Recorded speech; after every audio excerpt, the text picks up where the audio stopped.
សួស្តីបងប្អូនទាំងអស់គ្នាថ្ងៃនឹងផងដែរខ្ញុំចង់មកបង្ហាញបងប្អូនទាំងអស់គ្នាពីរបៀបនៃការធ្វើកប៉ៅមួយនេះ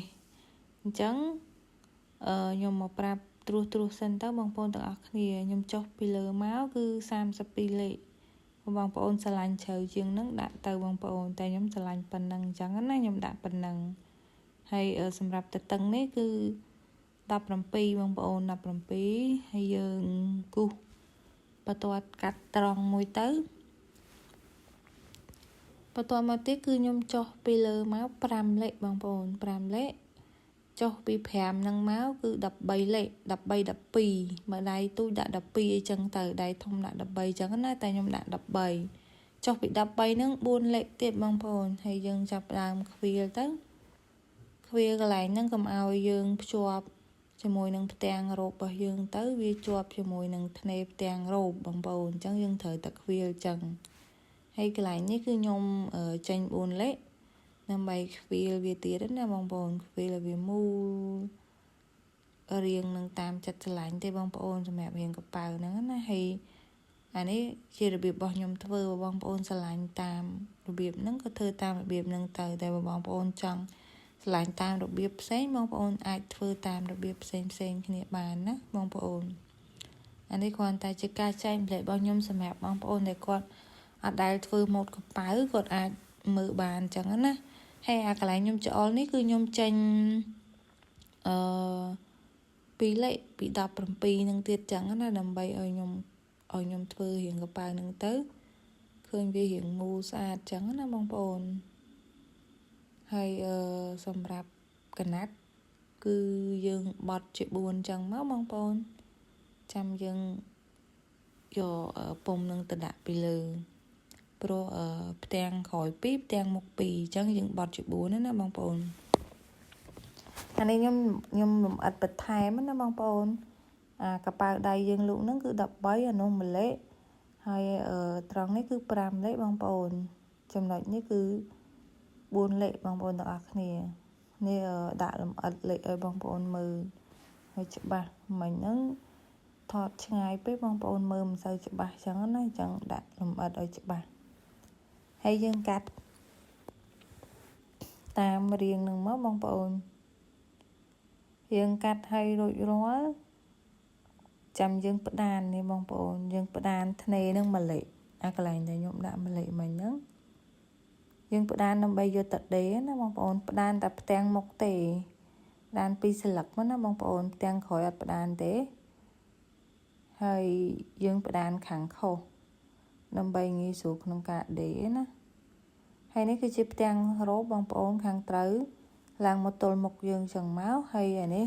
គឺជាផ្ទាំងកប៉ៅដែល1លេខដែលយើងមកផ្ដានមិញ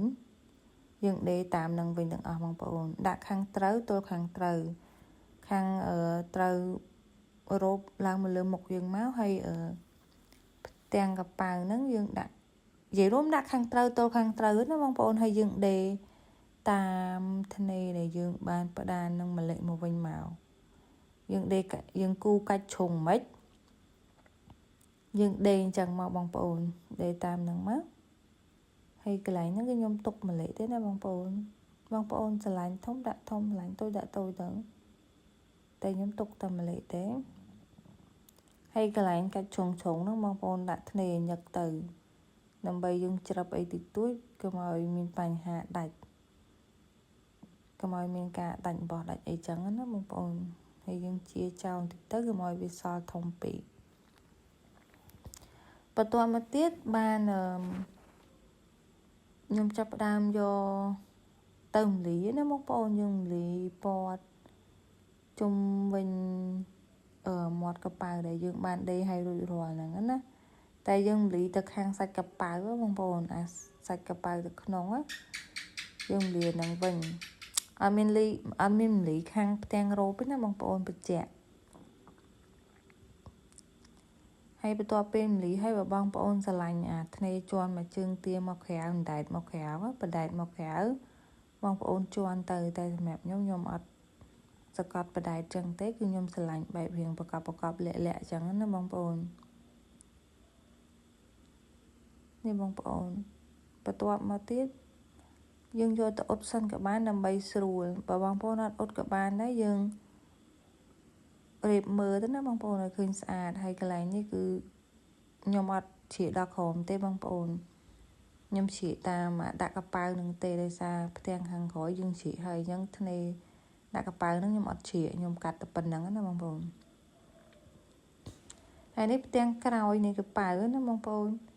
យើងដាក់ខាងត្រូវទល់ខាងខុសបងប្អូនចេះតែនិយាយកន្លែងហ្នឹងខុសរហូត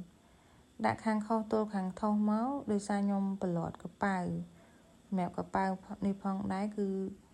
យើងដេរប្រឡត់កប៉ៅដោយខុសប្រុសណាបងប្អូនខ្ញុំអត់ផុងបងប្អូនចង់ផុងក៏បានចង់ដេរប្រឡត់ក៏បានបងប្អូនចង់ដេរប្រឡត់ដាក់ចឹងមកបងប្អូនដាក់ខាងខុសទល់ខាងខុសហើយយើងដេរមកជើងទាវត្តជុំវិញមករហូតដល់ផុតទៅហើយចាំយើងប្រឡត់វាមកណាបងប្អូននេះពេលយើងដេររួចរាល់ហើយគឺយើងប្រឡត់វាមកបងប្អូននេះយើងប្រឡត់វាយើងរៀបវាឲ្យស្អាតទៅចាំយើងជន់វាមកជើងទៀតជុំវិញហ្នឹងណាបន្ទាប់ពីយើងជន់មកជើងហើយជុំវិញគឺខ្ញុំដេរសកត់ធ្នេវាចោលមកជើងណាបងប្អូនអានេះដែលដេររួចរាល់យើងរុះចោលវិញណាបងប្អូនធ្វើបែបនេះគឺសាច់កប៉ៅរបស់យើងអត់ដក់សាច់ស្អាតបងប្អូនដេរទប់វាមកជើងកែមជុំវិញមាត់កប៉ៅនឹងទាំងអស់រួចរាល់ចាំយើងយកផ្ទាំងរ៉ូបមួយចំហៀងទៀតមកដាក់ពីលើដាក់ខាងត្រូវទប់ខាងត្រូវហើយយើងដេរយកតែម្ដងបងប្អូនធ្វើបែបនេះឃើញថាកប៉ៅរបស់យើងស្អាតបងប្អូននិយាយរួមឲ្យតែយើងធ្វើអីពិបាកយើងរកឃើញឯងបងប្អូនហើយដូចរបៀបដេរកប៉ៅអីហ្នឹងដោយសារខ្ញុំធ្លាប់ដេរដកសល់អីចឹងគឺខ្ញុំចេះតែរនឹកណាបងប្អូនថាដេរយ៉ាងម៉េចស្រួលបងប្អូននេះរួចរាល់ហើយណារួចរាល់ហើយយើងអាចរុះចេញយើងយកទៅអ៊ុតសិនបងប្អូនយកទៅអ៊ុតឲ្យស្អាតចាំរុះកុំឲ្យអត់ទាន់អ៊ុតផងកុំទាន់ឲ្យរុះបងប្អូនអ៊ុតឲ្យចាំរុះនេះរួចរាល់ហើយណាបងប្អូនហើយកប៉ៅហ្នឹងគឺមានតែប៉ុណ្្នឹងឯងបងប្អូនទាំងអស់គ្នាអត់មានអីពិបាកទេបងប្អូនធ្វើរឿយៗទៅមានអារម្មណ៍ថាស្រួលវិញហើយសាមញ្ញវិញហើយនេះបងប្អូនរួចរាល់ណាគឺខ្ញុំស្រឡាញ់បែបចែបងប្អូនឃើញទេពេលដែលយើងដាក់លើថង់រ៉ូបរបស់យើងទៅវារៀងលាក់មើលអត់ដឹងថាមានកប៉ៅវាអត់ចាប់អារម្មណ៍អត់ដឹងទេបងប្អូនហើយអរគុណច្រើនបងប្អូនទាំងអស់គ្នាសម្រាប់ការតាមដានវីដេអូមួយនេះតាំងពីដើមរហូតមកដល់ចុងក្រោយនៃវីដេអូអរគុណច្រើនបងប្អូនទាំងអស់គ្នាចាំជួបគ្នាជាមួយនឹងវីដេអូក្រោយជាបន្តបន្ទាប់ទៀតអរគុណច្រើនបាយបាយ